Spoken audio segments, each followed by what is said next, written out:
Welcome to our first episode in a semester off, many snow delays, finally for the spring season. I'm Jeremy Culver, and I'd like to welcome my new co-host, Andy Martinez, to the show. Hi, Jeremy. I'm excited to be on the show, and we are excited to bring you our topics of all sports for you to enjoy. But first, let's get to some Hawk talk.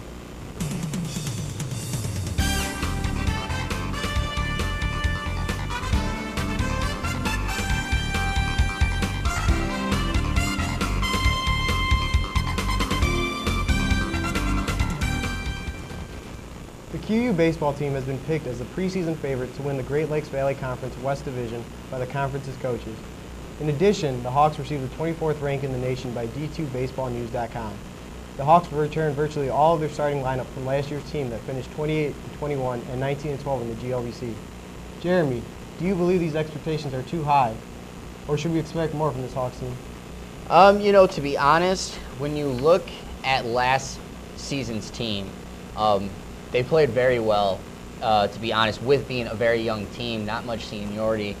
But then you look at how they started off the season already. I know that we weren't going to be able to talk about this beforehand, but now we look at it.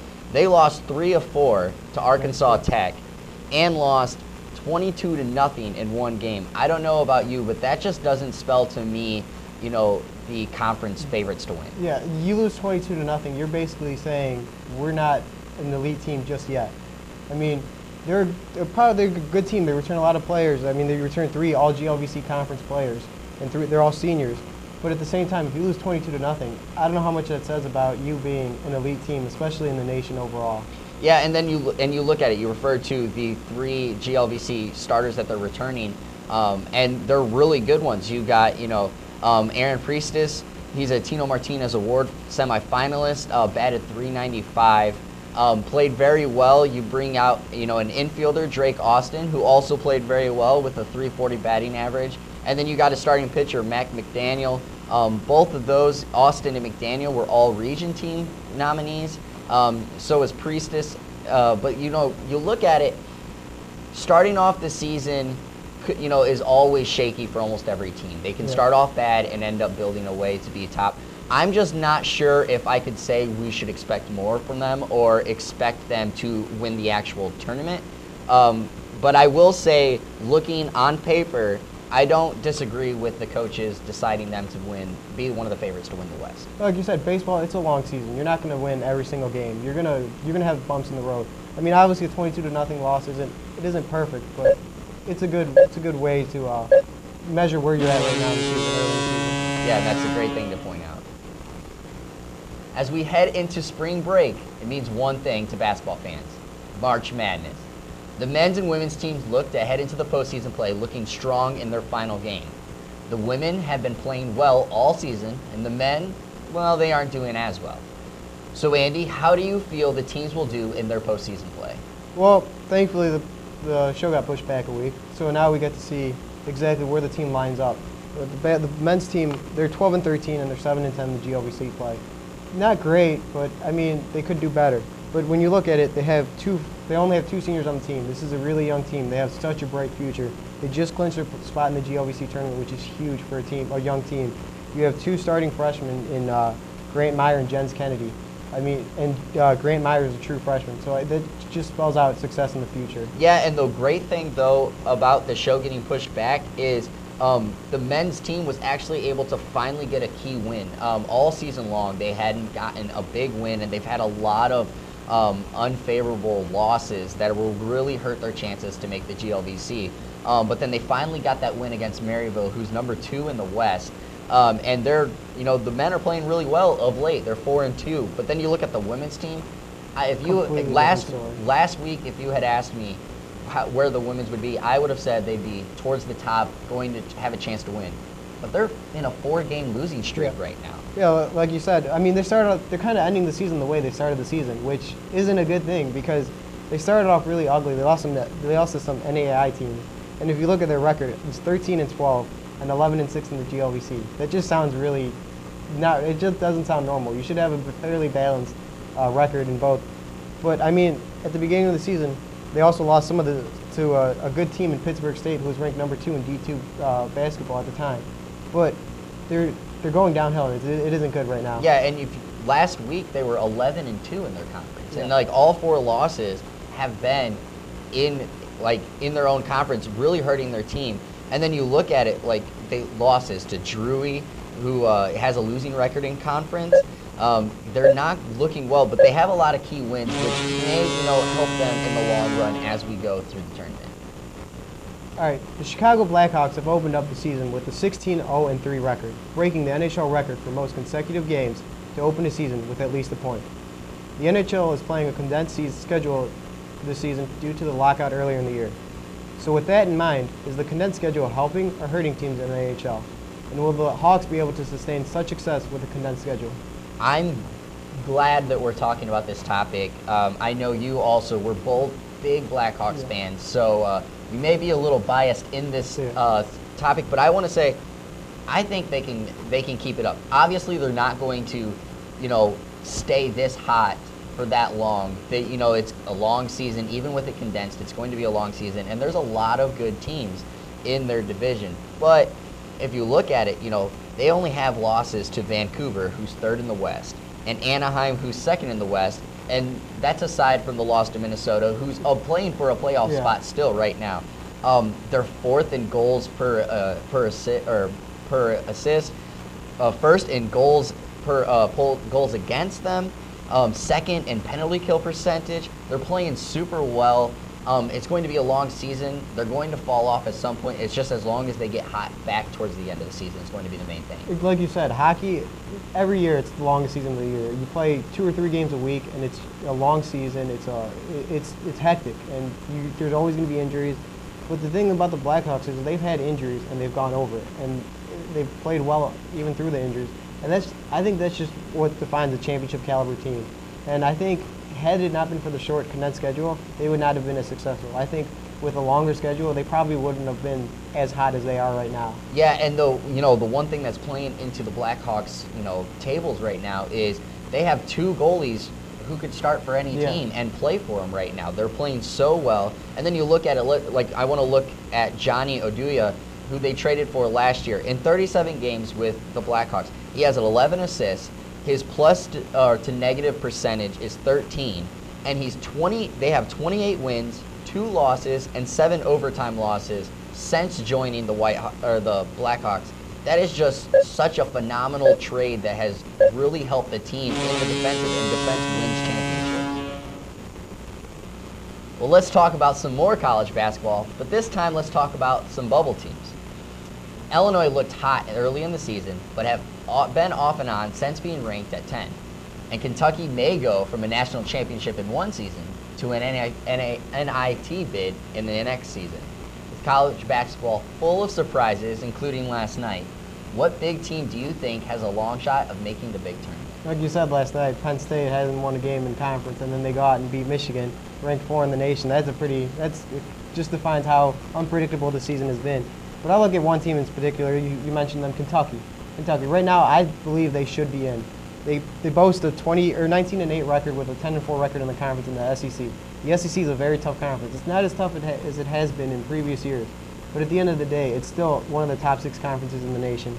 And they're in 2nd place, and they just beat Mizzou at home. That's a huge win. I think, though, their record is super deceiving. I looked up their entire schedule.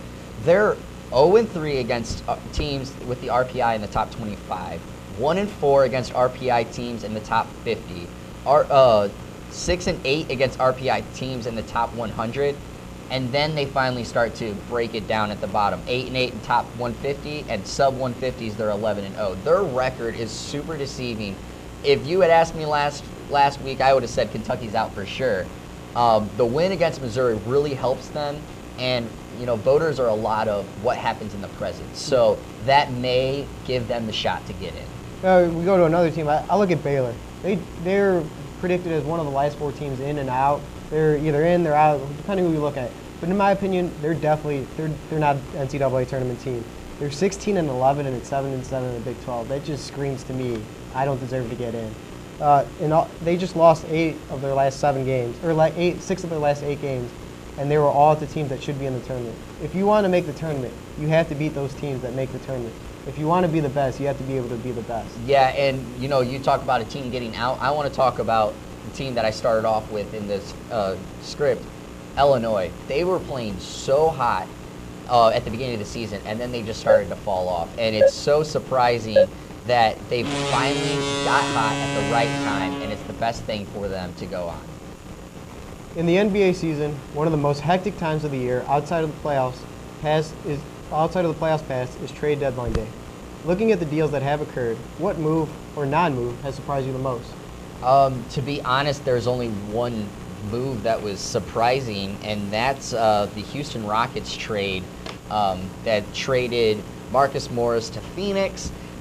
Patrick Patterson gets traded to Sacramento, and then Thomas Robinson and Francisco Garcia gets added to the Rockets. The biggest thing about this being a surprising move is Thomas Robinson was their first-round pick this year. Like, they already have given up on their first-round pick. I mean, I know that they're getting some good guys. They're getting Patrick Patterson, who's been playing really well this year, Cole Aldridge, who gives them some size, and Tony Douglas, who's a great, or not great, but a very good off-the-bench point guard, which, they have in Sacramento. They got a lot of point guards with, Tyreek Evans.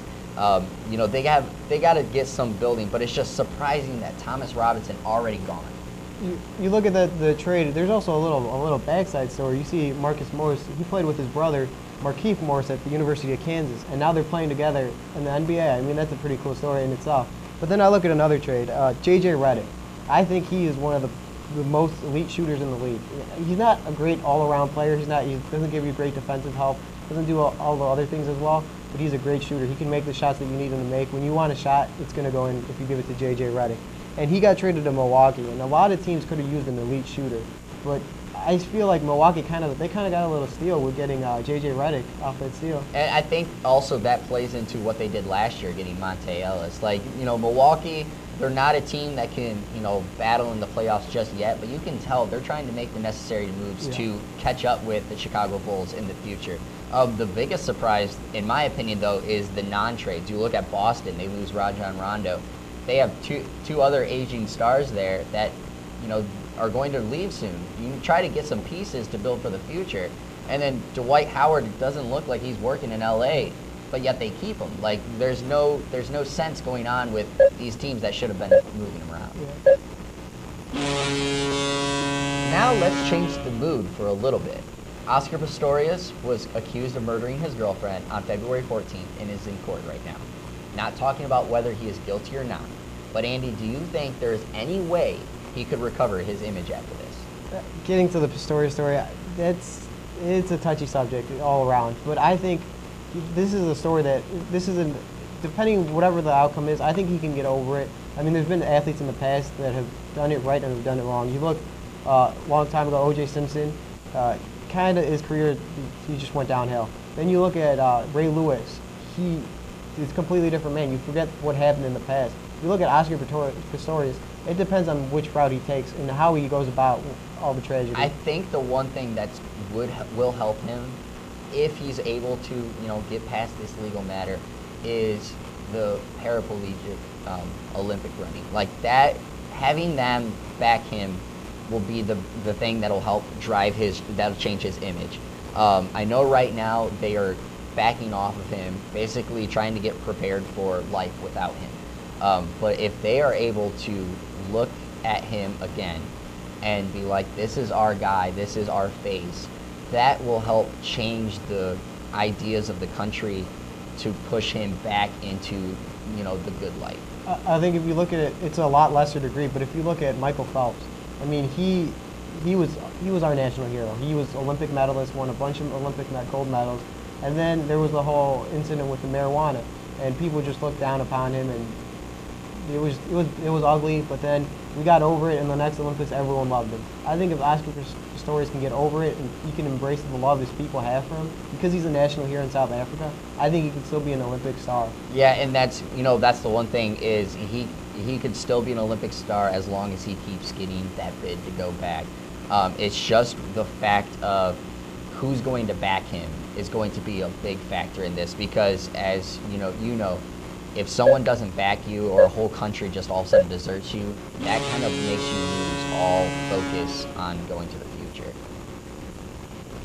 Now let's move on to our last opinion of the day, and what we call our buzzer beater. Michael Jordan turned 50 recently, and I want to send a happy birthday to him. I also want to take a second to talk about some comments made by Isaiah Thomas. Isaiah said that LeBron is probably a better athlete than Michael Jordan. Now, I personally will admit I am biased in this debate. I am a diehard Bulls fan, but I will admit another thing. Isaiah Thomas is right. In no era of the NBA have we seen an athlete like LeBron James. LeBron is 6 foot 8 inches, 250 pounds. Michael Jordan was only 6'6", 180. He has the size of an NFL tight end, but can move like a point guard. He is a freak of an athlete to move the way he does with his size. This does not mean, though, that LeBron is the better player. LeBron is great, but Jordan had the better jump shot, the better drive, the better pass, and the better close ability. I mean, you don't get called the greatest player to ever play if you can't come up in the clutch. And now here is Andy with his buzzer beater. Thank you, Jeremy. I want to look at a small team you guys probably will never have heard of. It's Bradford City. Bradford City is a small team in England, a small soccer team in England, who we currently play in the 4th division of soccer. If you don't know how soccer works in England, it's simple. If you finish in first and you're not in the Premier League, which is the 1st division, you get moved up to another division. So Bradford City is in the 4th division, and they are currently struggling in the league. Every year, there's the Capital One Cup is played, and it is a tournament held by the top 4 divisions in each conference, or in the nation, and Bradford City played in it. Bradford City shocked many when in the 3rd round they went on and played Wigan Athletic from the Premier League, and they beat them. Then in the quarterfinals, their tournament run became really famous and really memorable. They played Arsenal, who was one of the most worldwide known teams and one of the richest teams in the world. They beat Arsenal in penalty kicks and advanced to the semifinals. Then they played Aston Villa in the semifinals and beat them. Unfortunately, their run ended, sadly, losing 5-0 to Swansea City this past Sunday. But I think we should all take a moment to appreciate their success in the Cup run this year. We would like to thank you again for joining us on our first episode of Clutch Time. I am Andy Martinez. And I'm Jeremy Culver. As we hit a break, be sure to check back in 3 weeks to see what else we have in store. Remember, it's not skill in the end, it's clutch. Good night, everyone.